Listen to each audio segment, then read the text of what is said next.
হত্যা মামলার আসামি সাবেক আইজিপি একেএম শহীদুল হক রিমান্ডে ভয়াবহ তথ্য দিয়েছেন। ছাত্র আন্দোলনের সময় বিভিন্ন টকশোতে উস্কানিমূলক বক্তব্য, সরকার এবং পুলিশকে উস্কানিমূলক পরামর্শ দেওয়ার তথ্যের প্রমাণ পেয়েছে পুলিশ।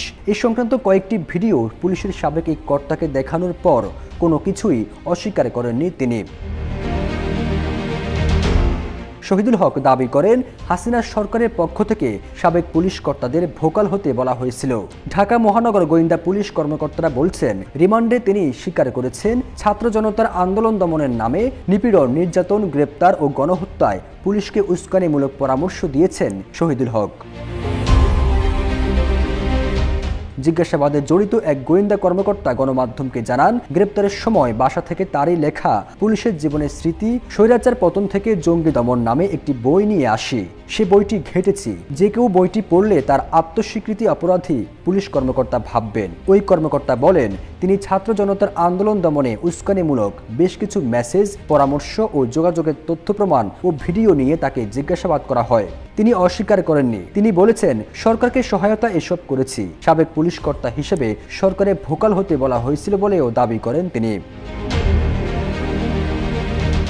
জানা গেছে, 2013 সালের 5 মে শাপলা চত্বরে হেফাজতে ইসলামের সমাবেশে মধ্যরাতে অভিযান পরিচালনা করা হয়। এতে শত শত মৃত্যুর অভিযোগ করা হলেও তা ধামাচাপা দেওয়া হয়। সে সময় নানামুখী চাপ ও নিষেধ সত্ত্বেও সাবেক ডিএমপি কমিশনার ও পরবর্তী আইজিপি হওয়া বেনজির আহমেদের নেতৃত্বে হেফাজতের সমাবেশে সে রাতে অভিযানের নামে গণহত্যা চালানো হয় বলে অভিযোগ রয়েছে। সে সম্পর্কে তিনি বিভিন্ন অনুষ্ঠানে ও টকশোতে আত্মস্বীকৃতি বয়ান দিয়েছেন।